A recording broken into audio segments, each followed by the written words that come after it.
Hello friends, அஸ்ஸலாமு அலைக்கும். இன்றைக்கி இஃப்தாருக்கு என்னென்னா ஹரீஸ் செய்தேன். அப்புறம் வழக்கம் போல் உளுந்த வடை, பருப்பு வடை, அப்புறம் ஸ்ப்ரிங் ரோல், நக்கட்ஸு, கஞ்சி, ஃப்ரூட் சாலட், துவையல், அப்புறம் ஸ்ட்ராபெரி பனானா மில்க் ஷேக். இது இஃப்தாருக்கு. அப்புறம் தான் சாப்பிட்டுட்டு இருக்கும்போது பாங் சொல்கிற நேரத்தில் ஞாபகம் வந்துச்சு, நம்ம பாசிப்பயிறு சுண்டல் அவிச்சோமேன்னு சொல்லி ஓடி போய் எடுத்துகிட்டு வந்து வச்சேன். யாராவது இப்படி மறந்துட்டு கடைசியில் வச்சுருக்கீங்களா? அப்புறம் சகருக்கும் இதே மாதிரி தாங்க நடந்துச்சு. சகருக்கு நான் சோறு வடிச்சிக்கிறதுக்கு போட்டிருக்கேன். சிக்கன் கூட்டு ரெடி ஆகிட்டுருக்கு. நம்ம சேனலில் சிம்பிள் சிக்கன் கூட்டு இருக்குது. அப்புறம் நெஞ்செலும்பு சூப்புங்க. இது ஏற்கனவே சேனலில் வால் சூப்புன்னு ஒன்று இருக்குது. அதே முறையில் தான் இந்த நெஞ்செலும்பு சூப் வச்சேன். சூப்பு வெந்துடுச்சு.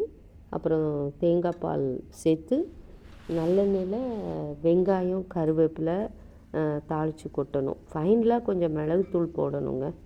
வீட்டு மசாலா யூஸ் பண்ணி செய்கிற சூப்பு ரொம்ப ஈஸி ரெசிபி. சேனலில் இருக்கிற வால் சூப்பை பாருங்கள், அதே முறை தான். இங்கே கூட்டு ரெடி ஆகிடுச்சு, எண்ணெய் பிரிஞ்சு வந்துடுச்சு. சூப்பு கொஞ்சம் மல்லிக்கீரை போட்டிருக்கேன். தேங்காய் பால் ஊற்றிட்டு சிம்மில் வச்சுட்டேன். இப்போ ஃபைனலாக நான் தாளித்து கொட்டி சுட சுட சகருக்கு பரிமாற போகிறேன். இந்த சூப் ரொம்ப டேஸ்ட்டாக இருக்கும். இப்போது நல்லெண்ணெய் ஒரு 3 மேஜை கரண்டி விட்டு ஒரு சின்ன வெங்காயம், கொஞ்சம் கருவேப்பிலை வதக்கி இந்த சூப்பில் கொட்டினா ரெடி ஆகிடும். நான் அந்த சூப் தாளித்ததுலேயே ட்ரான்ஸ்ஃபர் பண்ணிட்டேன். குக்கரை கழுவி வைக்கணும்ல, அதனால். சூப் ரெடி ஆகிடுச்சு. கஞ்சிக்காக மட்டன் கீமா தாளித்து வச்சுருந்தேன்.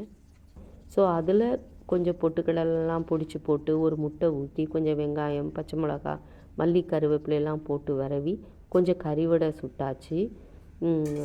அங்கே சிக்கன் கூட்டும் சூப்பும் வச்சுட்டேன். அதுக்கப்புறம் தான் அந்த கறிவடை பொரிச்சோமே அப்படிங்கிறதே ஞாபகம் வருது. இப்படி தாங்க ஒன்று செஞ்சுட்டு எடுத்து வைக்க மறப்போம்ல, அதை மாதிரி இப்போ நடக்குது.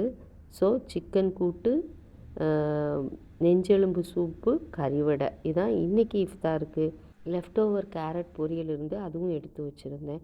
பிடிச்சா like, share, comment and subscribe. Thanks for வாட்சிங். மிக்க நன்றி.